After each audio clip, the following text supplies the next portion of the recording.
Some people say a man is made out of mud.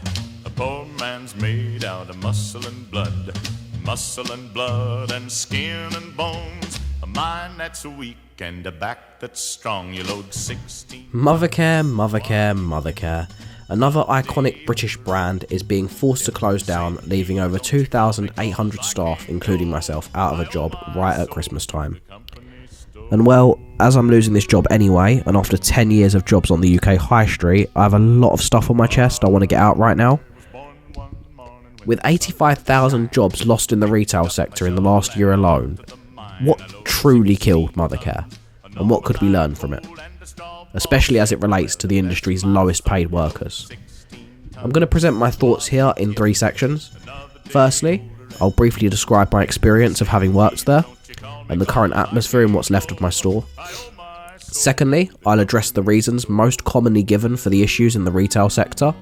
And finally, I'm going to address something a little controversial, which I think is the true root cause of the issues affecting the UK high street. First things first, I've been working retail jobs for the last 10 years now, for better or worse, and I think that's given me a lot of perspective on common problems facing the retail sector. Retail hires more people in the UK than any other industry, with over 3 million people working retail jobs. I've been an employee of Mothercare for less than a year, working in one of the brand's flagship stores in London. Our shop on its own, I'm sure, was highly profitable. We were still incredibly busy and selling as much as could possibly be expected. The store was modern and the staff were honestly highly knowledgeable and genuinely happy to help and share advice with expectant parents. However, in the space of less than 2 weeks, we've gone from setting up Christmas decorations to hanging up closing down sale signs. Mothercare represented a unique opportunity for expectant parents to see products in real life that they wouldn't have been able to see elsewhere, specifically buggies and car seats. But aside from that, my store had a soft play area, a Costa coffee, even a 4D ultrasound service, where I personally laid my eyes on my own children for the first time. Without rambling too much, the point I want to make is, Mothercare absolutely had a unique selling point. It was the best place for young parents to get a first real taste of parent life. It was a rite of passage for the first time parents to see all the products they could need for their child in one place. And almost every customer I spoke to had absolutely no idea what they were doing, as none of us do when we're first expecting children. With Mothercare gone, I genuinely worry about future generations of parents, with one issue prevalent in my mind, and that's car seats. In my experience at the store, a huge majority of customers looking for car seats were either completely misinformed or simply had no idea where to start, or what the best options were regarding their children's safety. The result of this is, unfortunately, more parents will simply take the cheapest or most convenient options for car seats, and in pretty much every case, that isn't what's safest for the child. Most of my colleagues were parents themselves and took pride in having long conversations with expectant parents who gladly took all the advice they could get. Of course, it shouldn't be down to a private business to fill that role in society, but I can't help but feel a little sad that any future first-time parents won't get a chance to have those conversations. Sometimes it's easier to talk about this stuff with a stranger than anyone else, and with the loss of Mothercare, where do those parents go now? And ultimately, is it those customers and employees' fault that the business became unsustainable?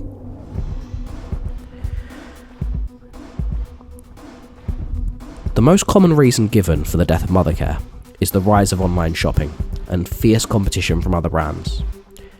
Well, sure, but you can't fight that kind of progress, and at the end of the day, what does that mean for the UK high street? That no business can compete with websites? Well, what I'd like to suggest is, why in this day and age should any brick and mortar store's sales even matter?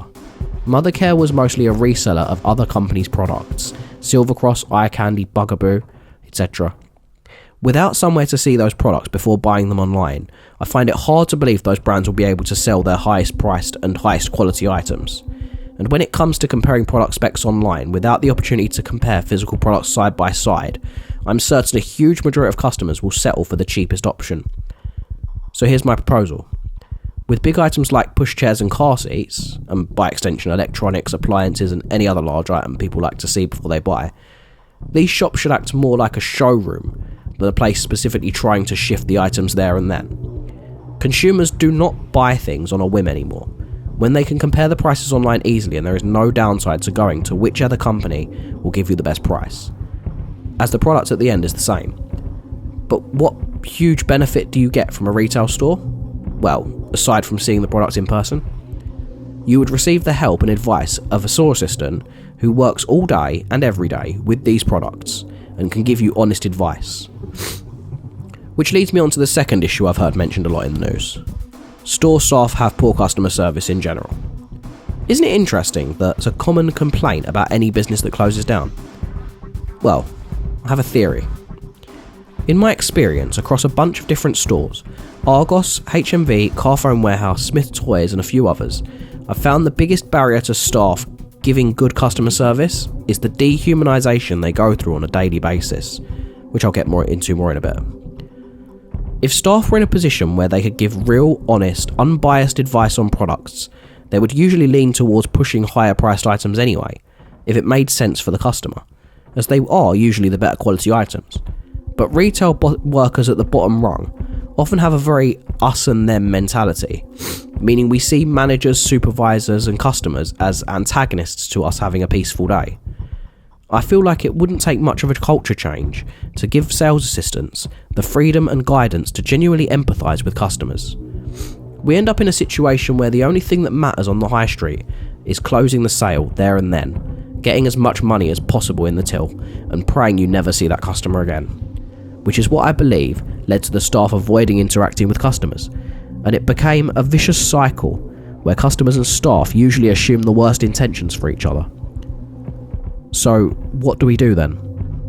I would suggest brands treat retail stores as the ultimate form of advertising for their products. Huge store spaces should be able to support themselves and be profitable simply from investment by the brands of products they sell. A sales assistant would be more akin to a product representative, and ultimately they would then go home and find the cheapest place to buy that product online and will have received the best of both worlds. And I'm certain those brands understand this. Companies that rely on showing their products to customers physically often have huge elaborate displays and invest in sending reps to stores to ensure the staff are up to date with the product knowledge. So why don't we do this? What's stopping us? Society hates retail workers, which is funny considering we make up the biggest workforce in the country. Sales assistant jobs are seen as not real jobs because they're easy to learn quickly and therefore appeal to people that for one reason or another can't seek employment in another industry. The culture is pervasive and horrible. It manifests as internalised hatred on the bottom level. People working in retail almost always have an excuse for being there. And when pressed in conversation, their retail job is seen as a speed bump on their route to their true career. Nothing wrong with that at all, but it's a deep-rooted issue. While colleagues in the same branch of a company have solidarity with each other, the us versus them mentality applies to literally everyone else, from managers in the same store to colleagues working in other branches. This particular vicious cycle leads retail workers to become disillusioned and on some level hate the company they work for. For general society, I believe they just expect far too much of retail workers as it stands. Retail workers often barely earn more than minimum wage, work long days, evenings and weekends, deal with rude customers, demanding managers, and get to go to bed at the end of the day having accomplished nothing more than lining the pockets of the CEOs with a few more pounds. As you go up the ladder, it becomes even more vitriolic and sinister. Every head office person I've met for a retail company has treated the staff like disobedient children in a boarding school. It doesn't help that these people usually either have never worked in one of their own stores, or it's been 10, 15, 20 years or more since they did. From long-winded processes for returns and exchanges to bizarre store policies that force the lowest level employees to act in ways totally against their own true personality and morals. It should be considered a form of psychological torture. Going back to the topic at heart here, Mothercare bosses took $500,000 in bonuses, and the rest of the staff aren't even getting redundancy despite some being there for up to 30 years. Why should that be acceptable? It's the same thing that happened with Thomas Cook just recently last year. And this leads me to my final point. The lowest level of staff carry all the risk in this sector. Look what happens when a company collapses. We are left unemployed at Christmas without even so much as a thank you message from the CEO, who just pocketed well over $500,000 in the last year. I think the bottom line here is that huge retail chains just aren't viable anymore unless they're selling food. And ultimately, I think that's a good thing, because what really killed Mothercare was simply this.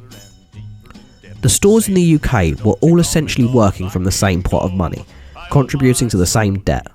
Doesn't matter if one store was doing amazing, as the other 78 could have been losing millions. This business model that requires such micromanagement to squeeze out the tiniest bits of profit on each sale is completely unsustainable, as it wrings staff and customers dry and leaves them bitter and to not care for the company anymore. In our modern world, it's all about the sale of services, not necessarily products. And I think that's the biggest issue on the high street now. So, this has been a bit of a rant, and I know a lot of it may be muddled up and rambling, but this is my first video like this, and I really hope you enjoyed it. If you did, please hit the thumbs up, subscribe, and turn on alerts to know when I make a new video. I'm not certain where I'm going with this channel yet, but it'd be great to have some of you along for the ride. Thank you very much. Bye bye. Can't no high-tone woman make me walk the line.